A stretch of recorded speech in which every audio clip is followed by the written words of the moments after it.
Good morning, students. In this video, we will see the second chapter of class 7th English, that is Krishna and Sudama. Krishna and Sudama एक story है that is adapted from the Mahabharata. Mahabharata महाग्रंथ से adapted हुई है. Adapted का मतलब रूपांतरित, वहां से ली गई है. कृष्ण और सुदामा के बारे में सब लोग जानते ही होंगे. एटलीस्ट कृष्ण के बारे में तो जानते ही होंगे, और अगर नहीं भी जानते हैं तो दोस्ती के बारे में तो जानते ही होंगे. मित्रता, फ्रेंडशिप, सबके कोई ना कोई दोस्त होंगे ही.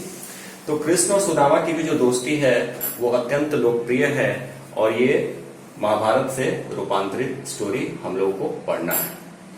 अब एक वीडियो के माध्यम से स्टोरी को कैसे पढ़ा जाए, तो मैंने 4 पॉइंट्स लिखे हैं. आप गौर कीजिएगा, 1 बाय 1 हम लोग उसको देखते हैं तो ये स्टोरी हम लोग को बहुत अच्छे से समझ में आ जाएगी. फर्स्ट पॉइंट जो मैंने लिखा है, a friend in need is a friend indeed. A friend in need is a friend indeed. Actually ये आपका क्वेश्चन भी है, इस पर आपको 100 वर्ड्स लिखने हैं. एक्सरसाइज में ये क्वेश्चन है. तो इसका मतलब क्या होता है? इसका मतलब ये हुआ कि सच्चा साथी वही है जो जरूरत के समय आपको काम आए, जो जरूरत में आपकी मदद करे, देखभाल करे, आपके दुखों को समझे, वही सच्चा साथी है. A friend in need is a friend in deed.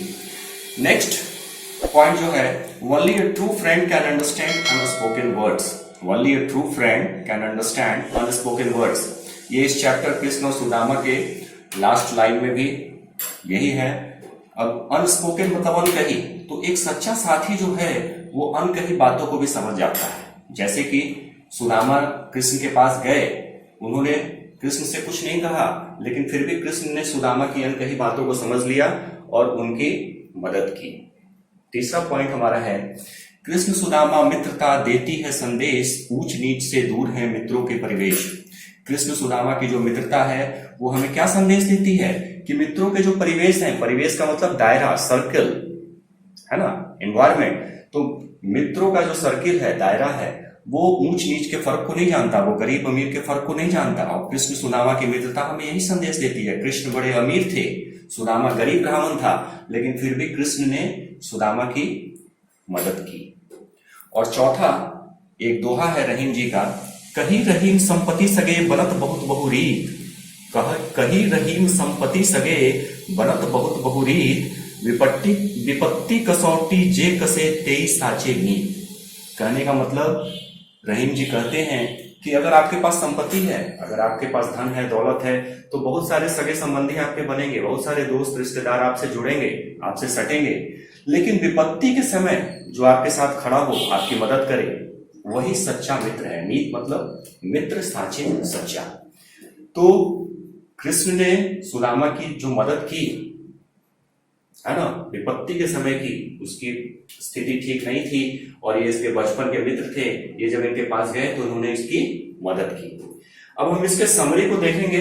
आप लोग भी इसके शॉर्ट समरी को मैंने हिंदी इंग्लिश दोनों में लिखा है, आप लोग इसको गौर से देखिएगा और 2-3 बार इसको रीड कीजिएगा, स्पेलिंग्स भी देखिएगा, आपको स्टोरी समझ में आ जाएगी. मैं पढ़ता हूं.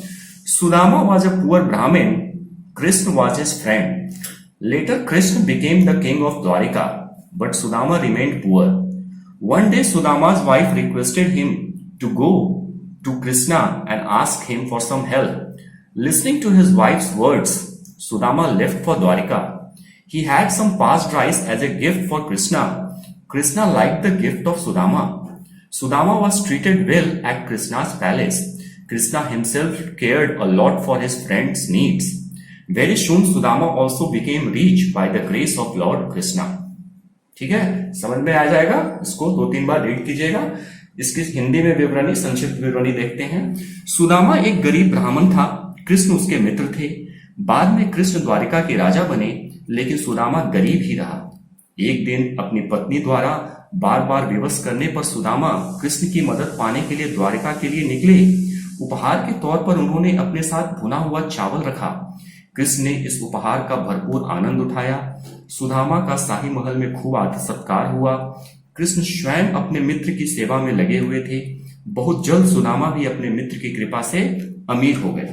ठीक है, तो क्या देखते हैं कि सुदामा गए अपने पत्नी के कहने पर कृष्ण से मदद मांगे, लेकिन वहां वो सेल्फ रिस्पेक्ट में, आत्मसम्मान में कृष्ण के सामने अपना मुंह नहीं खोले, अपनी स्थिति के बारे में नहीं बताए, लेकिन कहते हैं कि एक सच्चा साथी अनकही बातों को भी समझ जाता है। उसी तरह से कृष्ण ने सुदामा की अनकही बातों को समझ गया, और जब सुदामा वापस अपने घर लौटे तो उन्होंने देखा कि वो उनकी भी स्थिति ठीक हो गई है, उनके पास भी धन संपत्ति दौलत आ गई है। अब इस चैप्टर में आने वाले शब्दकोश है ना, वोकैबुलरी, इसके स्पेलिंग को याद रखिएगा। ब्रैकेट में प्रोनाउंसिएशन है, बगल में उसके हिंदी मीनिंग है। तो वोकैबुलरी शब्दकोश और डेली 10-10 वर्ड मीनिंग याद कीजिएगा, तो सोच लीजिए साल भर में कितना आप याद कर लीजिएगा। फ्रेंडशिप, मित्रता, पॉपुलर, लोकप्रिय, रिपीटेड, बार बार दोहराना, इवेंचुअली, अंत में, अटेंशन, ध्यान देना, एस्टोनिश्ड, अचंभित, आश्चर्यचकित, है ना। तो सबको हम लोग दो देख लेना है और इसे याद करना है, ठीक है। और नेक्स्ट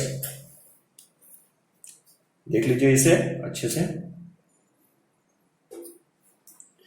ओके स्टूडेंट्स, तो ये हमारी कृष्ण और सुदामा की लोकप्रिय स्टोरी थी, और नेक्स्ट वीडियो में हम लोग इसके क्वेश्चन आंसर्स को देखेंगे। Okay, thank you.